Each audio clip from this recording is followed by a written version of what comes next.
So this is my poster about the topic traveling and commuting from and to Augsburg. Actually, this idea came quite spontaneously to me because as a commuter myself, I was facing the struggle of choosing an option for me to get to the university when I started studying myself here.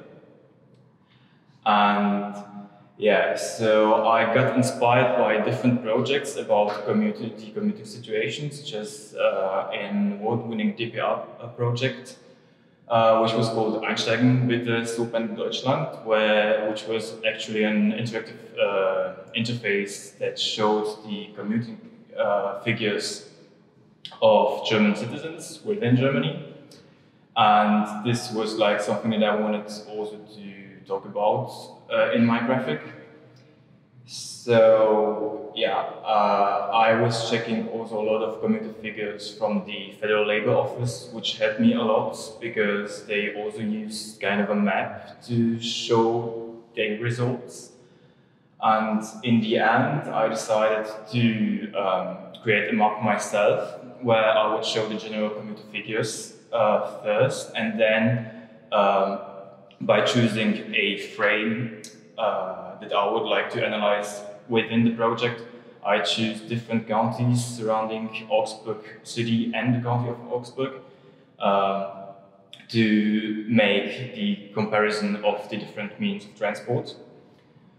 Yeah, so I noticed that most commuters from Augsburg used to travel to the surrounding counties such as Günzburg, Dillingen, Donau-Ries, but also a lot of them to Munich and Wandsbek.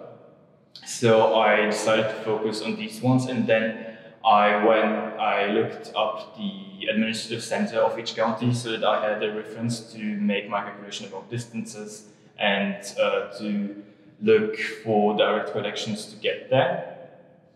And yeah, and you can see my poster has a main part. The central part of it is actually the map, where you can see the Sansky diagram showing the commuter figures, and then for each county you have a chart showing the different vehicles that you can use to move there. And these charts compare each vehicle by the time it needs to get to the given destination, by the costs that you will need for each journey, and by its emissions of carbon dioxide. Yeah, it was meant to be used as a source of orientation for students such as me, because as I said, I was the one doing research at the beginning of my studies, like asking myself, how do I get to university when I have to go like 3 times to Augsburg or something. So students actually get an opportunity here to get an overview of all the possibilities that are available to them in order to whether decide it for themselves or to do further research, which is why there is a bit of text that like encourages you to look a bit more into detail and gives you some different websites for you to check out.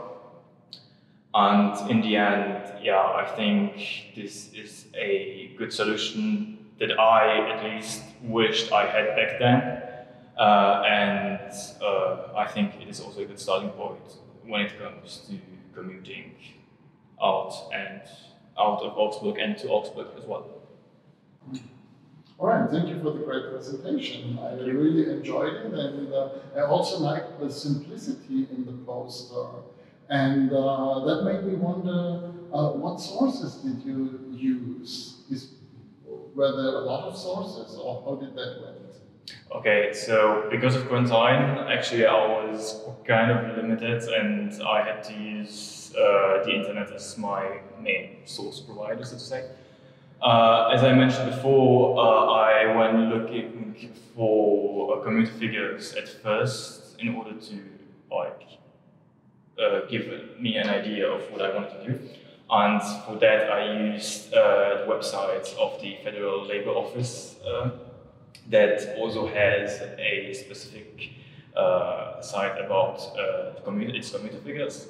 And then there was this project, the Einsteigen bitte so pendelt Deutschland, which was actually kind of related to my project, but they did it like as an interactive website where you could type in your own data.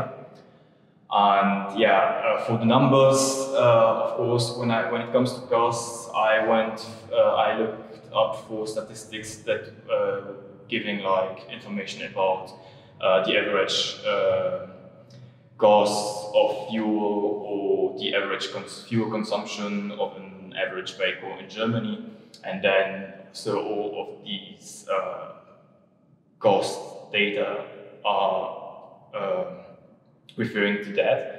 And I got also to check a lot of train schedules from the Bahn.de site, which is the German railway company. And yeah, and then as you can see here, I put like everything on a table and then try to compare everything together. And in the end, I kind of came up with this solution where you kind of get all the elements that are present in this table, like the emissions and the time and the costs in there.